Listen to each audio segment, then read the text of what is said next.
It's Friday, and that means it's time for the weekly RPG News Rundown.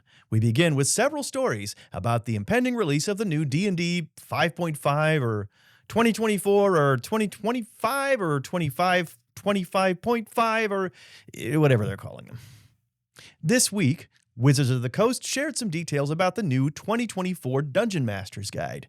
The new book will contain 5 short sample adventures, complete source material on the campaign setting of Greyhawk, a lore glossary, and rules that make strongholds available at character level 5 in the form of a new system called Bastions. The book will also include more magic items than in the previous edition, as well as more complete rules for character-crafted items. In keeping with a lot of the nods they've been making to the old 80s D&D cartoon, some of the magic items are inspired by the ones held by characters from the show. Come to think of it, those kids in the show were kind of OP. That glowing bow? A hat that just produces spells? No wonder that Dungeon Master looks so pissed off. He realizes he gave them too much stuff in Session 0. They've also shared some information about the new Players Handbook, which has been redesigned to be friendlier to new players and generally easier to read and reference. Among the many changes are a fuller explanation of how tabletop role-playing works and a new comprehensive rules glossary for easier quick referencing. For the ambitious, this should make rules lawyering much more efficient. The official 50th anniversary D&D in-store play series will continue as the new books get released, with one event tied to each new rulebook. The events will have pre-gen characters and content from the new rulebooks supplied. The Players Handbook event will run from September 3rd until October 7th, while the DMG event will run from October 29th to November 25th, and the Monster Manual event will run from February 4th, 2025 until March 3rd, 2025. Interestingly, in its official communication, Wizards Play Network refers to the books with the prefix of 2024. So it seems like that's the official name of this edition, which they're telling us isn't a new edition. In fact, even the new Monster Manual, to be released in 2025, was listed as the 2024 Monster Manual. Wait, do the new rules include stuff about time travel? Roll20 have announced their plans for supporting D&D 5.5. They've shared a new character sheet in alpha release now, saying that it should be ready for full release alongside the release of the new edition books. There's a new character builder as well, which they say should be much easier to use. They also previewed a new look for their hosted digital books, newly optimized for mobile and tablet support.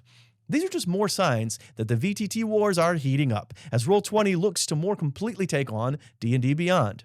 And you know what more and better platforms means: more chances to pay for the same content multiple times. Well, that's the news for 5.5e this week. I guess we should get used to a lot of this as it all ramps up.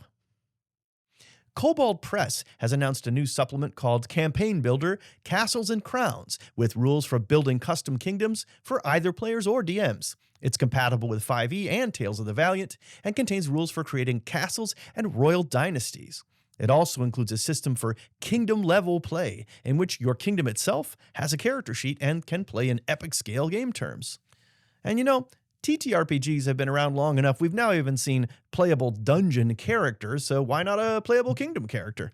I mean, especially since it isn't the modern world and you won't get stuck playing Bakersfield, California. Just kidding. We love our viewers from Bakersfield. All right, I regret it. It was a cheap joke, and that wasn't even really a photo of Bakersfield. Sorry. Now on Kickstarter is a campaign to fund Animort, a new standalone game compatible with Mörk Borg. In Animort, characters cannot die since they're cartoon creatures trapped in a show called Mort and Friends. The goal instead is to escape. The game offers 2 styles of play, the silent era and the talkies. And rather than a death table, there are the bent table and misery tables to determine the flavor of your character's suffering in a hellish cartoon world. The way my life is going, I think somebody rolled on a couple of those tables for me.